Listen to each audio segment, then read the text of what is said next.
major media mistakes in the era of Trump, forming a disturbing pattern. And now, the President and First Lady of the United States will take their first dance. The tone was set on President Trump's first official day in office. CNN claimed Nancy Sinatra was not happy about her father Frank Sinatra's song My Way being used at Trump's inauguration. I did it my way. Nancy Sinatra responded on Twitter, "That's not true. I never said that. Why do you lie, CNN? Actually, I'm wishing him the best."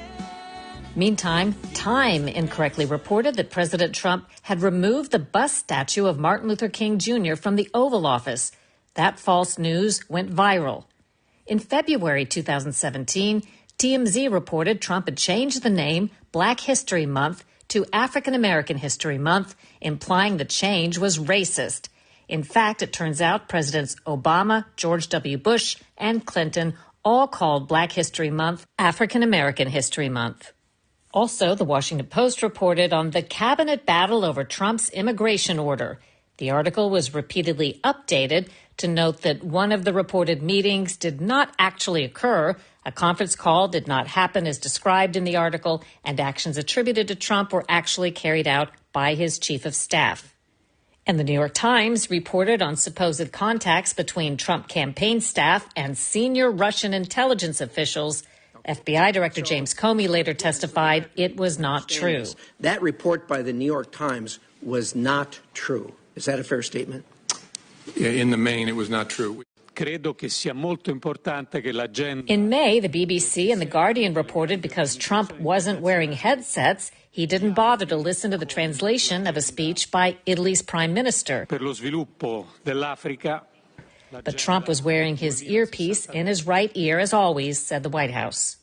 In June 2017, NBC News reported that Russian President Putin said he had compromising information about Trump. Actually, Putin said the opposite. Do you have something damaging on our president? Well, this is just another load of nonsense. Where would we get this information from? CNN and ABC falsely reported that FBI Director Comey was going to refute Donald Trump's claim that Comey told Trump 3 times he wasn't under investigation. Instead, Comey confirmed Trump's claim under oath. It appears that you actually volunteered that assurance. Is that correct? That's correct.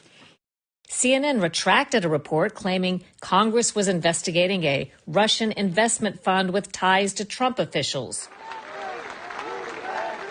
Newsweek reported Poland's First Lady refused to shake Trump's hand, but later acknowledged she did.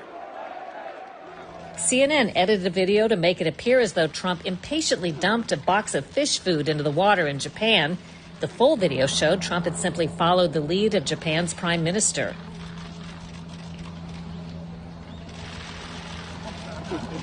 Bloomberg and the Wall Street Journal falsely reported special counsel Robert Mueller had subpoenaed Trump's bank records.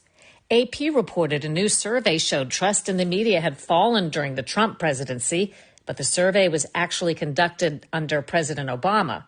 The New York Times said a hypothetical family's tax bill would rise nearly $4,000 under Trump's tax plan. It turns out their taxes would actually go down $43.